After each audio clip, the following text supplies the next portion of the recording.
പാകിസ്ഥാന്റെ 6 അല്ല അതിൽ കൂടുതൽ യുദ്ധവിമാനങ്ങൾ ഇന്ത്യ തകർത്ത് തരിപ്പണമാക്കിയിട്ടുണ്ട്. ഇത് തെളിയിക്കുന്ന കൃത്യമായ രേഖകൾ ഞങ്ങളുടെ കൈവശമുണ്ട്. ഇതിൽ ഇന്ത്യൻ വ്യോമസേനയോ ഇന്ത്യൻ സർക്കാരോ അന്താരാഷ്ട്ര തലത്തിൽ പ്രതികരിക്കാതിരുന്നതിൽ മാത്രമാണ് ഇത്രയും നാൾ മിണ്ടാതിരുന്നത് എന്നതാണിപ്പോൾ വ്യോമയാന വിദഗ്ധൻ ടോം കൂപ്പർ വ്യക്തമാക്കുന്നത്.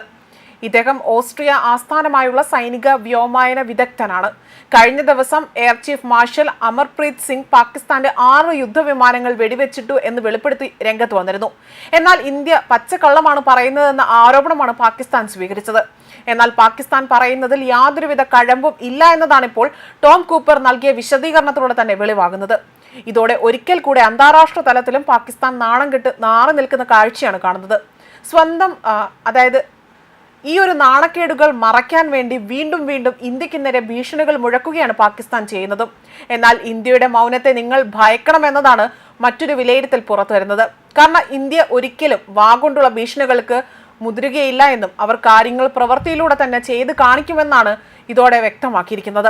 ഓപ്പറേഷൻ സിന്ദൂറിലൂടെ ഇന്ത്യൻ വ്യോമസേന പാകിസ്ഥാന്റെ 6 യുദ്ധവിമാനങ്ങളെങ്കിലും വെടിവെച്ചിട്ടു എന്ന ഇന്ത്യൻ വ്യോമസേന മേധാവിയുടെ പ്രസ്താവന അതിപ്പോൾ ശരിവെച്ചുകൊണ്ടായിരുന്നു അന്താരാഷ്ട്ര സൈനിക വിദഗ്ധൻ രംഗത്ത് വന്നത്. 5 പാകിസ്ഥാൻ വ്യോമസേന ജെറ്റുകളും ഒരു വലിയ വ്യോമസേന മുന്നറിയിപ്പ് വിമാനവും വെടിവെച്ചിട്ടു എന്ന പ്രസ്താവനയാണ് ഇപ്പോൾ അന്താരാഷ്ട്ര സൈനിക വ്യോമയാന വിശകലന വിദഗ്ധൻ അംഗീകരിച്ചിരിക്കുന്നത്.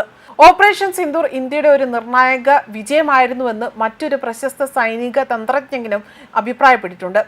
S-400 surface to air missile 300 kilometre അകലെയുള്ള ലക്ഷ്യങ്ങളിൽ പതിച്ചതിനെക്കുറിച്ച് ഇന്ത്യൻ വ്യോമസേന മേധാവിയുടെ പ്രസ്താവനയും ടോം കൂപ്പർ അംഗീകരിച്ചിട്ടുണ്ട്. 5 പാകിസ്ഥാൻ വിമാനങ്ങൾ മാത്രമല്ല അതിലും കൂടുതൽ പാകിസ്ഥാൻ വിമാനങ്ങൾ വെടിവെച്ചിട്ടതിന്റെ തെളിവുകൾ ഞങ്ങൾ കണ്ടിട്ടുണ്ട്. നിരവധി പാകിസ്ഥാൻ വിമാനങ്ങൾ നശിപ്പിക്കപ്പെട്ട് നിലത്ത് ചിതറിക്കിടക്കുന്നതിന്റെ തെളിവുകളും ഞങ്ങൾ കണ്ടു. എന്നാൽ ഇന്ത്യൻ വ്യോമസേനയോ ഇന്ത്യൻ സർക്കാരോ ഇതിനെക്കുറിച്ച് അന്താരാഷ്ട്ര സമൂഹത്തിന് മുന്നിൽ ഔദ്യോഗിക സ്ഥിരീകരണം നൽകിയിരുന്നില്ല. അതുകൊണ്ട് മാത്രമാണ് അന്താരാഷ്ട്ര സൈനിക വ്യോമയാന വിശകലന വിധത്തിലും ഇക്കാര്യങ്ങൾ മൗനം പാലിച്ചിരിക്കുന്നതെന്നും ടോം കൂപ്പർ ഇവിടെ വ്യക്തമാക്കി. മെയ് 7 മുതൽ മെയ് 10 വരെ ഇന്ത്യയും പാകിസ്ഥാനും തമ്മിലുള്ള 72 മണിക്കൂർ പരിധി മാത്രമുണ്ടായിരുന്ന യുദ്ധത്തിൽ ഇന്ത്യൻ സൈന്യം വലിയ രീതിയിലുള്ള ആധിപത്യം പുലർത്തിയെന്നും അദ്ദേഹം വ്യക്തമാക്കി. S-400 സിസ്റ്റം ഉപയോഗിച്ചുകൊണ്ട് വെടിവെച്ച പാകിസ്ഥാൻ മുൻകൂർ മുന്നറിയിപ്പ് നിയന്ത്രണ വിമാനത്തെ സാബ് 2000 തിരിച്ചറിഞ്ഞ ഓസ്ട്രിയൻ സൈനിക വിദഗ്ധൻ 300 കിലോമീറ്റർ ദൂരത്തിൽ നിന്നുള്ള വിജയകരമായ ആക്രമണം ലോക റെക്കോർഡാണ് എന്നതാണ് ഇപ്പോൾ വ്യക്തമാക്കിയിരിക്കുന്നത്. അതായത് AP സിംഗിന്റെ ഒരു അവകാശവാദത്തെ അദ്ദേഹം അംഗീകരിക്കുകയും ചെയ്തു. മാത്രമല്ല കരയിൽ നിന്ന് ആകാശത്തേക്ക് തൊടുക്കാവുന്ന മിസൈൽ ഉപയോഗിച്ചുകൊണ്ട് തന്നെ വെടിവെച്ചിട്ടതിൽ ഏറ്റവും ദൈർഘ്യമേറിയ ദൂരപരിധിയാണിത്. ഏതൊരു ചരിത്ര നേട്ടമാണ് എന്നതാണ് അദ്ദേഹം പറയുന്നത്. ഇതിന് മുൻപും തന്നെ റഷ്യ യുക്രൈൻ യുദ്ധത്തിൽ രേഖപ്പെടുത്തിയ 200 കിലോമീറ്റർ ദൂരപരിധിയായിരുന്നു ഏറ്റവും വലുതായി കണക്കാക്കപ്പെട്ടിരുന്നത്.